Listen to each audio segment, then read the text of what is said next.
Mafia boss panicked without a translator until a delivery girl appears and shocks everyone.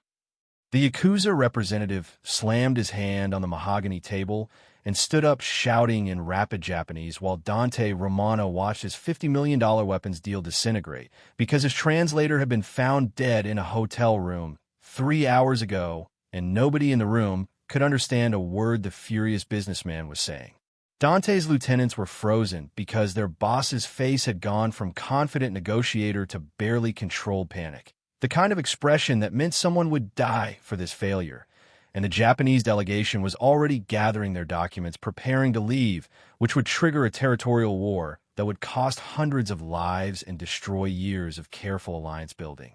The crystal chandelier above them seemed to mock the chaos with its glittering elegance, while Dante tried desperately to communicate through gestures that he needed just a few minutes to find someone who spoke Japanese. But the Yakuza boss Takashi Yamamoto was beyond listening, and his bodyguard were already moving toward the exit when the penthouse door opened and a young woman in a bright red dragon walk delivery jacket walked in holding a paper bag of food, looking absolutely terrified at the room full of dangerous men. She just interrupted. "Stop right there. Before we go any further, where are you watching this from? Drop your city and country in the comments right now. What time is it where you are? You need to smash that subscribe button immediately because what this delivery girl does in the next 60 seconds will absolutely blow your mind. And when they discover her real background, you are not prepared. This story is about to get wild. Now let's get back because Mia just walked into the most dangerous room in the city. Mia-chan froze in the doorway of the penthouse suite, clutching the dragon walk order, while her brain processed that she just walked into what was clearly a very bad situation involving very dangerous people. She'd been delivering food in this city for 2 years to pay for community college classes and had developed excellent instincts about when to abort a delivery, and every instinct was screaming to drop the food and run. But the man in the blue suit who was clearly in charge looked at her with such desperate hope that she hesitated. And then the Asian man who'd been shouting switched to heavily accented English, demanding to know why they were wasting his time with incompetent translators and disrespectful delays. Dante saw the delivery girl register the situation and start to back toward the door, and desperation made him call out asking if she spoke Japanese because they desperately needed help. The girl looked at him like he was insane, which was fair given the circumstances, but then Takashi said something else in Japanese, and Dante watched the delivery girl's expression change from terrified to surprised. She responded in fluent Japanese, asking if Takashi-san was from Osaka, because his accent reminded her of her grandmother, and the entire room went silent as the Yakuza boss stopped mid-exit and turned to stare at this random food delivery worker who'd just addressed him in perfect Kansai dialect Japanese. Mia couldn't believe she'd just spoken up, but the words had come out automatically when she'd heard Takashi's Osaka accent, the same one her grandmother had used when teaching her Japanese during childhood summers in California. Takashi was looking at her with shock and something like approval, asking in Japanese where she'd learned to speak with such proper form and accent. Mia explained in Japanese that her grandmother had been from Osaka and had insisted Mia learn the language properly, and that she'd continued studying in college before financial problems had forced her to drop out. Takashi asked what she was doing delivering food, if she spoke Japanese fluently, and Mia said honestly that language skills didn't pay bills in this city. That Dragon Walk paid $9 an hour plus tips, which was more than most translation services paid their entry-level people. Dante was watching this exchange without understanding a word, but reading body language that suggested the tension had diffused significantly, and he interrupted to ask the delivery girl if she could translate for them, if she'd be willing to help them communicate for a few hours in exchange for significant payment.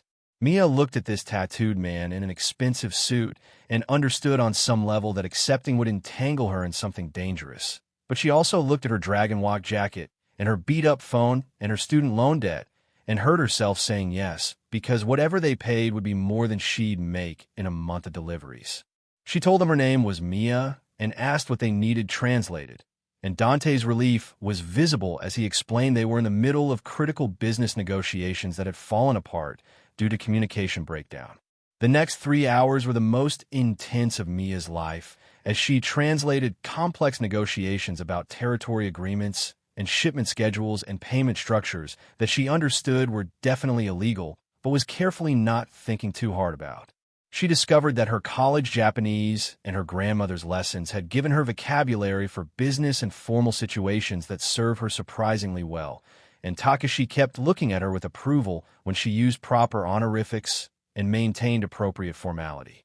Dante watched her work with growing amazement, because this random delivery girl was not just translating words, but explaining cultural context, warning him when his directness was offensive to Japanese sensibilities, and suggesting more diplomatic phrasings that preserve his position while showing respect. By the time they reached agreement, Takashi was treating Mia with the kind of respect he'd show a valued consultant. And he told her in Japanese that she had a gift for translation that was wasted on delivering noodles. He gave her his business card and told her that his organization always needed skilled translators who understood both languages and cultures, that if she ever wanted real work, she should contact him. Mia accepted the card while her hands shook because she'd just been offered a job by someone who was clearly Yakuza, and she didn't know whether to be honored or terrified. Takashi and his delegation left with restored dignity and renewed alliance. And then Mia was alone with Dante and his people who were looking at her like she'd just performed a miracle. Dante asked how much she was owed for the food delivery, and Mia said $23 for the order, and he pulled out a money clip and handed her $5,000 in hundreds, telling her that was for the translation work. Mia stared at more cash than she'd held in her entire life and tried to give it back, saying it was way too much. But Dante told her she just saved a deal worth $50 million and prevented a war that would have cost lives. That $5,000 was insultingly small payment for that service. He asked if she'd be willing to work for him regularly doing translation and cultural consultation. Said he'd pay her more in a month than she'd make in a year delivering food. Mia's rational brain knew accepting was dangerous, but her student loan statements and her mother's medical bills and her abandoned degree made her ask what exactly the work would entail. Dante explained honestly that his business operated in gray areas of legality, that she'd be translating for meetings with international partners, and some of what she heard would be illegal activity she'd need to keep confidential. He told her he wouldn't ask her to do anything directly illegal, but that association with him came with risks, including law enforcement attention and danger from rivals. He said he understood if that was too much and would pay her for tonight regardless, but that if she was willing to take the risk, he'd pay her $50,000 a year salary plus bonuses and would fund completion of her college degree. Mia did the math in her head and realized that salary would clear her debt, cover her mother's treatment, and let her finish her degree in 2 years instead of the 8 she'd been projecting at her current pace. She told Dante she needed 24 hours to think about it, and he accepted immediately, gave her his private number, and told her to call when she decided. Mia left the penthouse with $5,000 in her backpack and Takashi's business card in her pocket, and her mind spinning with the impossible choice she'd just been offered. She finished her delivery shift on autopilot and drove home to the apartment she shared with her mother, and she sat in her car for 30 minutes trying to decide if she was brave enough or desperate enough or stupid enough to accept Dante's offer. Her mother, Elena, was sleeping when Mia got home, exhausted from the chemotherapy that was draining their savings as fast as Mia could earn it. Mia looked at the medical bills on the kitchen table and the past due notices and the collection letters, and she pulled out Dante's number and stared at it while wrestling with the choice between safe poverty and dangerous opportunity. She thought about her grandmother, who'd left Osaka for California with nothing but language skills and determination, who'd built a life through courage and calculated risk-taking, and Mia wondered if this was her equivalent moment. The next morning, she called Dante and told him she'd accept his offer with conditions. She wanted contracts specifying she wouldn't be asked to do anything directly illegal. She wanted her mother's medical bills paid in advance as signing bonus, and she wanted guaranteed funding for her degree completion regardless of how long she worked for him. Dante agreed to all her terms without hesitation and told her to come to his office that afternoon to sign paperwork and start immediately because he had another meeting with Japanese partners in 2 days and needed her there.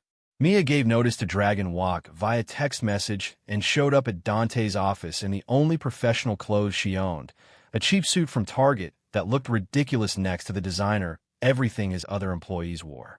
Dante's Lieutenant Marco looked skeptical about the delivery girl being brought into the organization, asking Dante privately if he'd verified her background or if he was making decisions based on desperation. Dante told him that Mia had saved a critical deal through skill and quick thinking, that her language abilities were genuine and her cultural understanding was sophisticated, and that sometimes the best people came from unexpected places. Marco remained unconvinced but accepted his boss's judgment, though he made clear he'd be watching Mia carefully for any signs she was liability rather than asset. Mia's first official day involved meeting with Dante's lawyer to sign employment contracts that were surprisingly thorough and protective of her interests, then meeting with his accountant, who cut her a check for her mother's medical bills that made Mia cry in the bathroom for 10 minutes.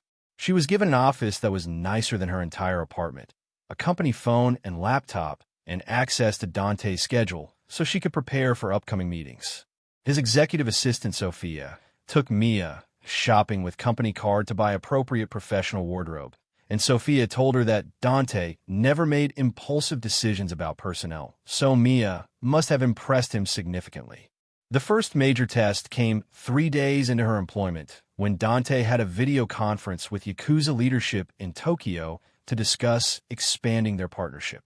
Mia translated the negotiation while Dante's lieutenants watched skeptically, but by the end of the 2-hour call, even Marco admitted that her work was flawless and her cultural guidance had prevented several potential miscommunications that could have derailed the discussion. Takashi specifically requested that Mia be present for all future communications between the organizations, saying he trusted her translation in ways he hadn't trusted previous interpreters who'd been more focused on literal accuracy than cultural context. Dante's organization quickly discovered that Mia's value extended far beyond simple translation when she identified a trap during negotiations with a Chinese triad boss who'd been using deliberately ambiguous phrasing to create loopholes that would have cost Dante millions. Mia had caught the linguistic trick and had warned Dante in English while maintaining polite conversation in Mandarin, allowing him to counter the deception without revealing he'd noticed. The triad boss had looked at Mia with new respect after that and had switched to straightforward dealing, recognizing that attempting to manipulate language wouldn't work with her present. Dante's lieutenants stopped questioning her presence after watching her save them from a contract that would have been legally binding disaster. The work itself was intense and occasionally terrifying as Mia found herself in rooms with people who casually discussed activities that would result in life sentences if prosecuted. She translated conversations about weapon shipments and territory divisions and enforcement actions against rivals, always careful to remain professionally neutral while internally struggling with the moral implications. Dante noticed her discomfort and told her directly that he understood she was navigating difficult ethical territory, that he wouldn't judge her if she decided this work was too morally compromising, but that her discretion and skill were invaluable to his operations.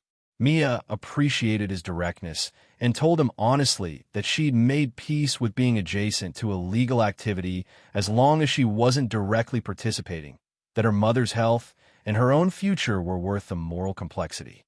Her mother's cancer treatment became significantly more effective once cost was no longer a limiting factor, and Elena asked where Mia had suddenly gotten money for the expensive immunotherapy the insurance wouldn't cover. Mia told a carefully edited version about getting a translation job with a wealthy businessman, leaving out details about Dante's actual business, and Elena was too grateful for the treatment to ask hard questions. Watching her mother's health improve justified every moral compromise Mia made, and she threw herself into her work with determination to be worth the investment Dante had made. The first real crisis came 2 months into her employment when a meeting with Russian partners went catastrophically wrong and gunfire erupted in the warehouse where they'd been negotiating. Mia had been translating between Dante and the Russian brigadier when a rival faction had launched an attack attempting to kill everyone present and blame it on Dante's organization. She'd hit the floor when the shooting started and had felt Dante cover her body with his own while bullets tore through the space where they'd been standing. His security had returned fire and eliminated the attackers within 90 seconds. But those 90 seconds had felt like hours while Mia had lain under her boss wondering if she was about to die for translating illegal weapons deals. After the dust settled, Dante had helped her up and asked if she was hurt, and Mia had been shaking too hard to answer coherently. He'd taken her to his personal vehicle and driven her home himself, and had told her to take a week off with full pay to process what had happened. Mia had refused the time off, saying that dwelling on it would make it worse, that she'd rather stay busy and feel useful than sit home replaying the attack. Dante had looked at her with something like admiration and told her she had the kind of courage that couldn't be taught, that most people in her position would have quit immediately after experiencing violence. But she was choosing to continue despite understanding the real dangers. The incident bonded them in ways that normal employment relationships didn't involve, and Mia found herself becoming genuinely loyal to Dante beyond just professional obligation. She saw how he protected his people, how he'd literally shielded her body during the attack, when he could have saved himself, and she understood that his loyalty to his organization ran both directions. His lieutenants accepted her completely after the warehouse attack because she'd been tested by fire and had chosen to stay, proving she had the constitution to exist in their world. Marco particularly became an ally after Mia had correctly predicted a betrayal by reading subtext in a Japanese partner's phrasing, warning that had allowed them to neutralize the threat before it materialized. 6 months into working for Dante, Mia's life had transformed completely. She'd paid off all her debt, her mother was in remission, and she'd re-enrolled in college taking night classes toward her linguistics degree. She had a wardrobe full of professional clothes, an apartment in a safe neighborhood that didn't require bars on windows, and savings account that represented security she'd never experienced. But she'd also attended funerals for Dante's men who'd died in territory disputes, had translated conversations she knew would result in violence, and had become comfortable in rooms where everyone was armed and dangerous. The cognitive dissonance between her outward success and the methods funding it created moral tension she managed by focusing on the tangible good her money accomplished. The situation with Dante himself became complicated when Mia realized she was developing feelings that went beyond professional respect. She caught herself noticing how he looked in his tailored suits, how his voice sounded when he was being genuinely kind rather than performing authority, how he remembered details about her life and asked about her mother's progress. She knew getting involved with her boss, who was also a crime lord, was catastrophically bad judgment, but proximity and shared danger had created intimacy that professional boundaries couldn't fully contain. She tried to maintain appropriate distance, but found it increasingly difficult as months passed and their working relationship deepened into something more personal. Dante was experiencing similar conflict about his translator, who'd become essential to his operations and had somehow worked her way into his thoughts beyond professional necessity. He'd initially hired her out of desperate need and had intended to find someone more traditionally qualified once the crisis passed, but Mia's combination of skill and courage and integrity had made replacing her unthinkable. He caught himself making excuses to spend time with her beyond what translation work required, seeking her opinion on decisions that didn't involve language barriers, wanting her presence in ways that had nothing to do with business necessity. His lieutenant Marco noticed and warned him that mixing business with personal feelings was dangerous, but Dante told him to mind his own business while privately acknowledging the wisdom of that advice. The tension broke 8 months after Mia's first delivery to that penthouse meeting when Dante was injured during an ambush on his convoy, and Mia had rushed to the hospital before his family arrived. She'd waited in the surgical waiting room for 6 hours while doctors repaired damage from 2 bullet wounds, and when he'd woken up groggy from anesthesia, the first thing he'd asked for was her. Mia had held his hand and told him he was an idiot for getting shot, and he needed to be more careful. And Dante had told her through pain medication haze that she was the only thing in his life worth not getting shot for, that realizing he might die had made clear how much he'd come to care about her beyond professional gratitude. Mia kissed him before her rational brain could object, and Dante kissed her back despite the monitor's beeping and the 4 lines tangling. And both of them knew they just crossed a line that would complicate everything, but neither wanted to go back. When Dante was released from hospital 2 days later, Mia took time off work to help him recover at his penthouse.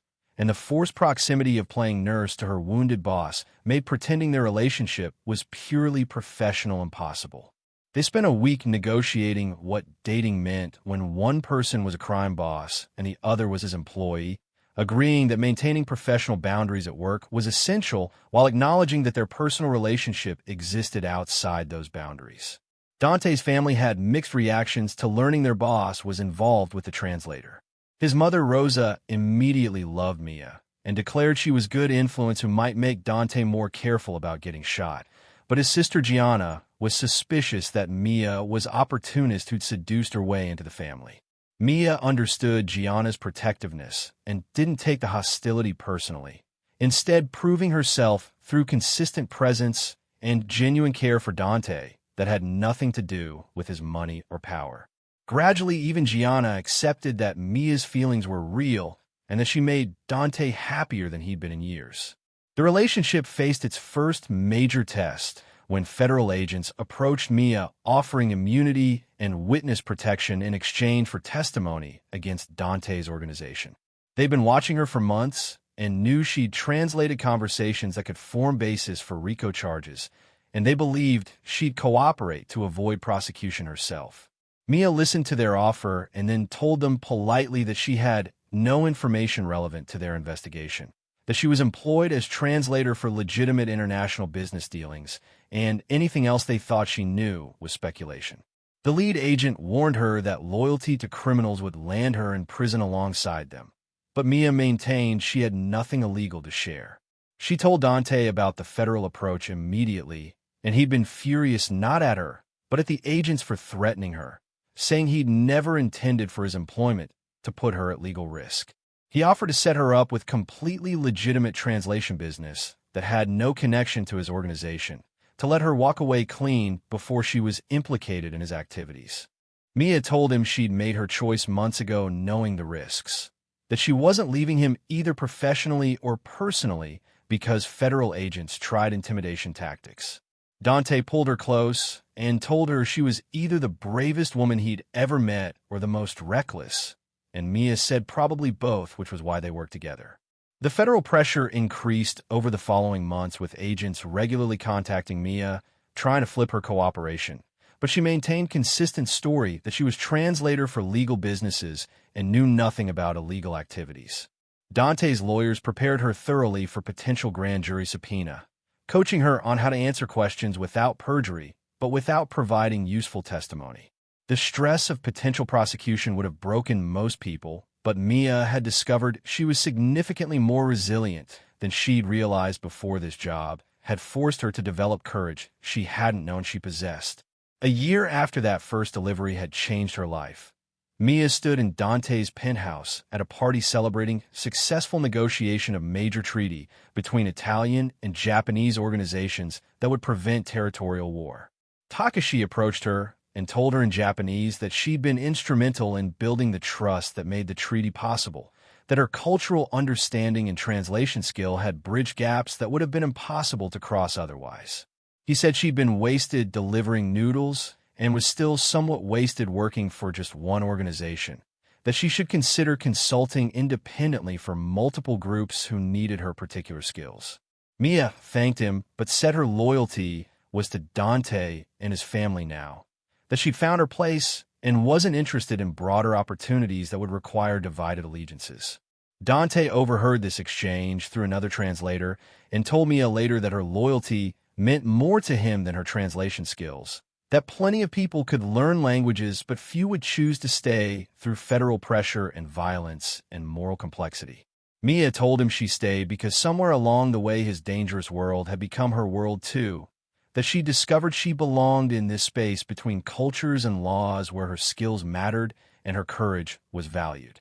She'd walked into that first meeting holding noodles and desperation, and had somehow built a life that felt more authentic than anything she'd experienced in her previous safe, conventional existence. The treaty celebration was interrupted when one of Dante's lookouts burst in reporting that a rival family had just kidnapped Mia's mother Elena from her apartment, leaving a message demanding Mia's presence at a location within the hour or Elena would be killed.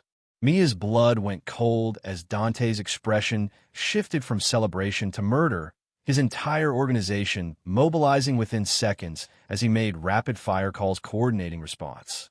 Mia grabbed her coat and headed for the door, but Dante caught her arm and told her absolutely not, that walking in an obvious trap was suicide and they'd extract her mother through force. Mia yanked free and told him that Elena had hours at most and tactical assault would get her killed in crossfire, that the kidnappers wanted Mia specifically, which meant she was the only viable negotiating piece. Marco agreed with Dante that sending Mia was insane, that the rival family clearly planned to eliminate both women and strike at Dante through the translator who'd become essential to his operations. But Mia was already calculating angles and told them she'd go wired with tracker and security following a distance, that she'd buy time for extraction team to position while keeping kidnappers focused on negotiation. Dante looked like he wanted to lock her in the penthouse, but recognized the determination in her face, the same courage that had made her stay after the warehouse shooting. He told her she had 30 minutes maximum before his people breached regardless of risk, that he wouldn't lose both her and her mother to send message to rivals.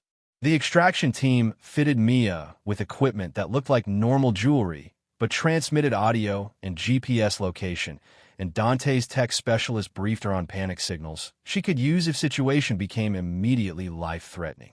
Dante pulled her aside before she left and told her if she died doing this he'd burn the rival family's entire bloodline to ash. And Mia kissed him and said then she'd better not die because that would start a war that would destabilize the entire city. She climbed into a car driven by one of Dante's most trusted men who'd follow at distance, and she tried not to think about the very real possibility that she was driving toward her own execution.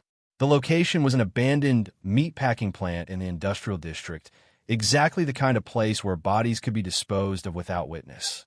Mia walked in with her hands visible and found Elena tied to a chair with duct tape over her mouth, 2 armed men flanking her, while a third man Mia recognized as Salvatore Costa stood, smoking a cigarette, looking pleased with himself. Salvatore was underboss of the Marino family who'd been losing territory to Dante's expansion, and he told Mia that she'd become problem by making Dante's international deals too successful, that eliminating her would cripple negotiations while sending message about interfering in business. Mia told him that killing her would just make Dante replace her and would guarantee violent retaliation, that Salvatore was signing death warrant for himself and his family. Salvatore laughed and said Dante's retaliation was already guaranteed, which was why he planned to eliminate both women and go to war from position of having drawn first blood. He told Mia she'd chosen wrong when she'd sided with Dante instead of staying neutral, that translators were supposed to be impartial facilitators, not loyal soldiers who picked sides.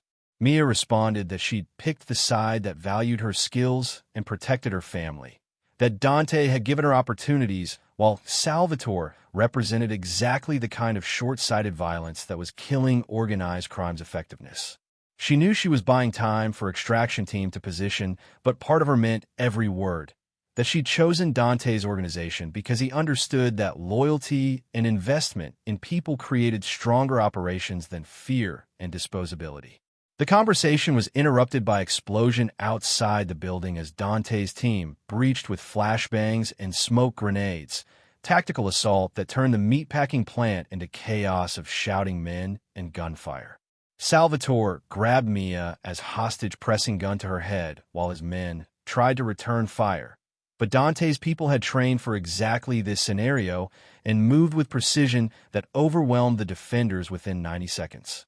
Marco personally put 3 rounds in Salvatore's chest when he tried to use Mia as shield, dropping him before he could pull the trigger against her skull. Mia had hit the floor during the shooting and scrambled to her mother, tearing off the duct tape and telling Elena she was safe now, that Dante's people had her. Elena was shaking and crying and asking what was happening, why men with guns had taken her, and who these people were who just killed her kidnappers. Mia made split-second decision to tell her mother everything. That she'd been working for Dante Romano's crime organization for over a year, that her real job was translating for illegal international deals, and that tonight's rescue was because she'd become valuable enough that rivals wanted her eliminated. Elena stared at her daughter in shock and asked if Mia understood she'd been working for Mafia, if she comprehended that everything they'd been enjoying was funded by criminal activity. Mia told her mother honestly that yes, she knew exactly what she'd been doing, that she'd made conscious choice to work for dangerous people because the alternative was watching Elena die from treatable cancer they couldn't afford. The admission hung between them while Dante's people secured the building and removed bodies, and Elena processed that her daughter had essentially sold her soul to save her mother's life. She asked if Mia was in legal jeopardy, and Mia admitted federal agents had been pressuring her for testimony, but she'd refused to cooperate. Elena looked devastated and said she'd never wanted Mia to sacrifice her integrity for her survival, that she'd rather have died than watch her daughter become criminal. Mia felt anger flash and told her mother that integrity didn't pay for immunotherapy, that she'd made adult decision about what mattered more and wouldn't apologize for choosing Elena's life over abstract morality. They were both crying when Dante appeared and asked if they needed medical attention, his voice gentle despite the violence he'd just orchestrated. Elena looked at this tattooed man in expensive suit and understood he was the person who'd employed her daughter in illegal activity, and she demanded to know what else he'd involved Mia in beyond translation. Dante told her honestly that Mia's work was translating business negotiations and providing cultural consultation, that she'd never been asked to participate in violence or distribution or any hands-on criminal activity. He said he tried multiple times to set her up in completely legitimate work, but Mia had chosen to stay because she understood her value and because she developed loyalty to his organization. He told Elena that Mia was possibly the bravest person he'd ever met, and that tonight's kidnapping was his fault for not protecting her family adequately, that he'd failed in fundamental duty to keep his people's loved ones safe from retaliation. The three of them drove back to Dante's penthouse where Elena could recover in secure location, and the car ride was silent as everyone processed the night's violence and revelations. Elena kept looking at Mia like seeing her daughter for first time, recognizing that the girl who delivered food 18 months ago had transformed into a woman who negotiated with international criminals and walked into kidnapping traps to save her mother. Mia met her mother's gaze and saw judgment and fear and reluctant pride mixed together, understanding that their relationship had fundamentally changed with tonight's honesty. At the penthouse, Rosa took charge of Elena with maternal efficiency, getting her settled in guest room and bringing tea while explaining that Mia was loved and protected in this house, that Dante's family had claimed her as their own. Elena asked Rosa how she justified her son's criminal activities, and Rosa said she didn't justify anything. She simply loved her children regardless of their choices and trusted them to navigate their own moral complexity. She told Elena that judgment was easy from outside, but that Mia had made impossible choices in impossible circumstances, and that mothers should support daughters who survived rather than condemning them for the methods of survival.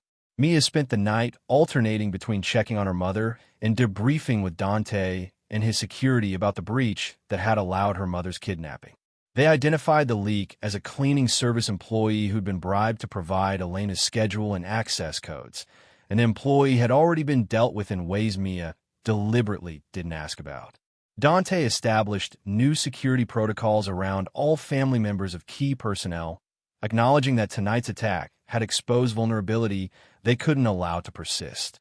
He told Mia that her mother would stay in his protected guest house until threats were neutralized, that Elena's safety was now his personal responsibility after his failure to protect her had nearly gotten her killed. The next morning, Elena told Mia she needed to quit working for Dante and find legitimate employment, even if it meant less money, that continuing in criminal world would eventually result in prosecution or death. Mia listened to her mother's concerns and then explained calmly that leaving was an option she was considering, that she'd built relationships and obligations that couldn't be abandoned without consequences, and that walking away would actually increase danger rather than eliminate it. She told Elena that she understood the work was criminal and dangerous, but that she'd found purpose and belonging and even love in this world that she hadn't experienced in conventional life. She admitted she was in love with Dante and that their relationship was serious, that she was essentially joining his family in all the ways that mattered. Elena looked devastated, but seemed to understand that arguing was pointless, that her daughter had become someone who made her own choices regardless of parental approval. She asked if Mia was happy, and Mia considered the question seriously before answering that yes, she was happier than she'd been delivering food and drowning in debt, that meaning and security mattered more than moral simplicity. Elena said she'd pray for her daughter's safety and soul, and Mia told her that was all she could ask for, that she'd made peace with the complexity of her choices even if her mother couldn't. The relationship with Dante intensified after the kidnapping crisis, as proximity to death made them both more willing to acknowledge feelings they'd been downplaying. He told her that watching Marco kill Salvatore before he could shoot her had been the most terrifying moment of Dante's life, that he'd realized how completely she'd become essential to his happiness beyond just his business. Mia told him she'd known she loved him when she'd walked into that meatpacking plant knowing she might die, but doing it anyway, because the alternative was losing her mother and proving she wasn't worthy of his trust. They spent the night tangled together processing shared trauma through intimacy that felt less like celebration and more like confirmation they'd both survived. Marco pulled Dante aside days later and told him the Marino family was in chaos after Salvatore's death, that the kidnapping attempt had backfired spectacularly by triggering response that had eliminated their leadership and demoralized their soldiers. Multiple Marino captains were reaching out seeking to negotiate surrender of territory rather than face continued war with Dante's organization.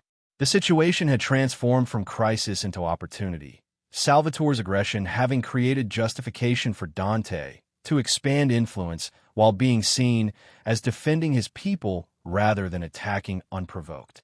Marco admitted that Mia's value had proven to be even greater than anticipated, that her kidnapping and dramatic rescue had unified Dante's organization around protecting one of their own. Mia returned to work translating negotiations with new security measures, including armed driver and bodyguard during all movements outside secure locations. Some international partners commented on the increased protection, and she explained honestly that she'd been targeted by rivals which necessitated precautions, and most accepted this as reasonable reality of working in their world. Takashi sent personal message through encrypted channels expressing respect that she'd survived kidnapping attempt and offering assistance if she needed anything from his organization, gesture that demonstrated how seriously he took their professional relationship. 6 months after the kidnapping, life had settled into new normal, where Mia's mother lived in Dante's protected guest house and had reluctantly accepted her daughter's choices. Elena had developed friendship with Rosa, who helped her understand that loving someone didn't require approving all their decisions, that mothers and daughters could maintain relationships despite fundamental disagreements about life paths. Mia divided time between her own apartment and Dante's penthouse, depending on business needs and personal preference. Maintaining independence while acknowledging their relationship had become a permanent fixture in both their lives. The federal investigation that had been circling Dante's organization finally landed 18 months after Mia's first translation job, when a grand jury handed down indictments charging Dante and 15 of his associates with racketeering, weapons trafficking, and conspiracy charges. Mia was named as unindicted co-conspirator and received a subpoena to testify before the grand jury, federal prosecutors believing they could pressure her into providing evidence that would support their case. Dante's lawyers immediately went into crisis mode preparing their defense strategy, while Mia faced the reality that her loyalty was about to be tested in ways that could result in perjury charges or contempt citations if she refused to cooperate fully. The lead prosecutor was an ambitious woman named Jennifer Walsh, who'd built her career on high-profile organized crime cases and saw Dante's organization as her ticket to political office. She met with Mia, privately offering complete immunity and witness protection in exchange for detailed testimony about every conversation Mia had translated, every meeting she'd attended, every criminal conspiracy she'd witnessed. Jennifer laid out everything they had on Dante, including wiretaps and surveillance and financial records, making clear that conviction was inevitable and Mia's testimony was just icing on already baked cake.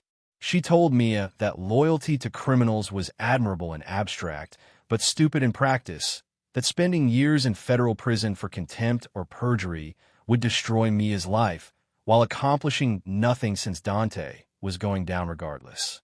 Mia listened to the entire pitch and then told Jennifer that she had no relevant testimony to provide, that her work involved translating legitimate business negotiations, and anything illegal prosecutors thought happened was speculation she couldn't confirm. Jennifer's expression went cold, and she warned Mia that obstruction would be prosecuted aggressively, that the government had resources to make her life extremely difficult if she chose to protect criminals over cooperating with justice. Mia responded that justice was a subjective concept and that federal prosecutors who built careers on selective enforcement against organized crime while ignoring white-collar criminals and corrupt politicians had questionable moral authority to lecture about duty and ethics. The grand jury testimony happened 3 weeks later with Mia, accompanied by Dante's attorneys, who'd coach her extensively on how to answer questions without providing useful information or committing perjury. She sat in that room, facing Jennifer and a panel of citizens, and refused to confirm details about meetings or translate conversations or provide context that would support the prosecution's theory. She invoked Fifth Amendment protection against self-incrimination repeatedly and gave technically truthful but strategically useless answers when she did respond. Jennifer tried every technique to break her cooperation, but Mia had spent 18 months in rooms with dangerous people, and a federal prosecutor's intimidation tactics felt mild by comparison. The prosecution proceeded without Mia's testimony, but the case was weaker than Jennifer had hoped because their star witness had refused to flip, and their evidence was mostly circumstantial connections rather than direct proof of criminal activity. Dante's lawyers were expensive and skilled, poking holes in the government's case and challenging the admissibility of evidence obtained through questionable surveillance. The trial lasted 6 weeks, and Mia attended every day, sitting behind Dante, in visible show of support that federal prosecutors noted with disapproval. The jury deliberated for 4 days before returning a mixed verdict that acquitted Dante on the most serious charges, but convicted him on 2 counts of financial crimes that carried maximum 5-year sentence. Sentencing happened 2 months later, and the judge gave Dante 3 years in federal prison with recommendation for minimum security facility, acknowledging that while Dante had clearly violated financial regulations, his criminal enterprise was significantly less violent than typical organized crime operations. Dante accepted the sentence with dignity and told Mia privately that 3 years was manageable, that his organization would remain intact during his absence, and she'd be essential to maintaining international relationships while he was inside. He promoted Marco to acting boss with instructions to defer to Mia on all matters involving their Asian and European partners, making clear that her authority was second only to Marco's during this period. Mia visited Dante every week during his incarceration, driving 4 hours to the federal facility where he was serving his sentence and spending the maximum allowed time maintaining their connection through prison visits. They'd married quietly before his surrender with just immediate family present, Rosa officiating again, and Elena attending despite her continued ambivalence about her daughter's choices. The wedding had felt both joyful and bittersweet, knowing they'd be separated within weeks. But Mia had wanted the legal protection of being Dante's wife, and he'd wanted the commitment formalized before facing imprisonment. Being Mrs. Dante, Romano changed how both allies and rivals treated her, the title carrying weight that her translator position alone hadn't commanded. Managing Dante's interests while he was imprisoned proved to be Mia's greatest challenge as she navigated complex political dynamics between different factions who saw his absence as opportunity to renegotiate agreements or test boundaries. She worked closely with Marco, who'd initially been skeptical of her, but had become a genuine ally who valued her strategic thinking and relationship management skills. Together, they maintained stability in Dante's territories and even expanded certain operations, proving that the organization could function effectively during their boss's incarceration. Takashi and other international partners continued working with them specifically because Mia's presence provided continuity and cultural understanding that would have been lost with different leadership. The most significant threat came from within when one of Dante's capos, named Frankie DeLuca, decided that Marco's leadership was too accommodating and that Mia's influence represented weakness. Frankie began making moves to consolidate power and sideline both Marco and Mia, gathering supporters who believed the organization needed more traditional violent leadership rather than the strategic partnerships Dante had built.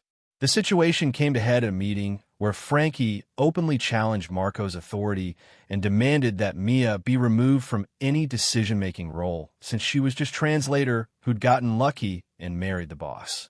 Mia had sat through this challenge, maintaining calm exterior while calculating responses, and when Frankie finished his rant, she'd responded in Italian so fluent and cutting that several of the men had actually laughed despite the tension. She told Frankie that his challenge to Marco was challenged to Dante's explicit instructions and therefore betrayal that would be addressed when their boss returned, and that dismissing her as just translator ignored 18 months of work that had generated millions in revenue through successful international deals.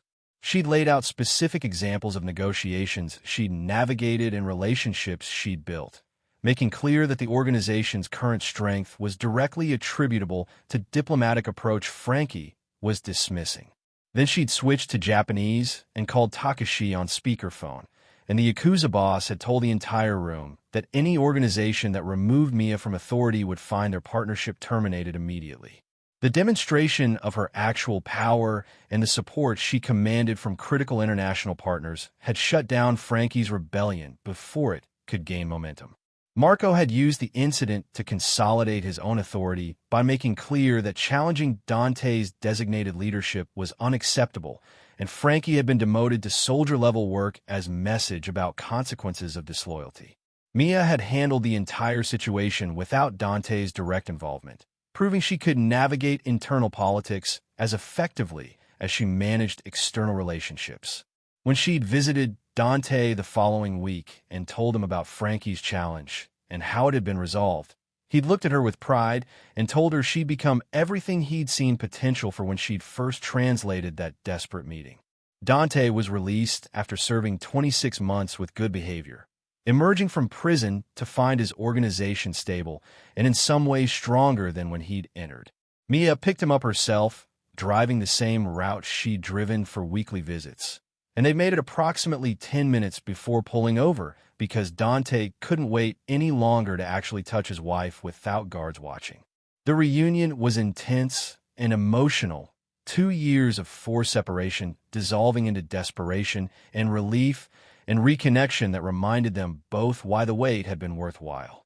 Dante told her that reading her letters and anticipating her visits had been what sustained him through incarceration, that knowing she was managing his interests and maintaining his relationships had given him peace to serve his time without constant anxiety. The organization threw celebration of Dante's return that felt like coronation as associates who'd remained loyal welcomed their boss back, and those who'd wavered were reminded of the consequences of disloyalty. Dante publicly praised Marco's leadership and Mia's work, making clear that their partnership had preserved everything he'd built and positioned the organization for continued success.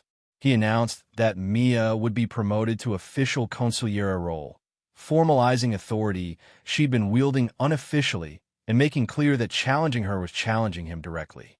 The title came with significant responsibility, but also protection, Mia becoming first woman in the organization's history to hold such senior position. Elena had watched her daughter's transformation with complex emotions over the past 3 years, seeing Mia evolve from struggling delivery driver to confident leader who commanded respect from dangerous men. She told Mia one evening that she'd never imagined this life for her daughter, but couldn't deny that Mia seemed genuinely happy and fulfilled in ways that conventional success might not have provided.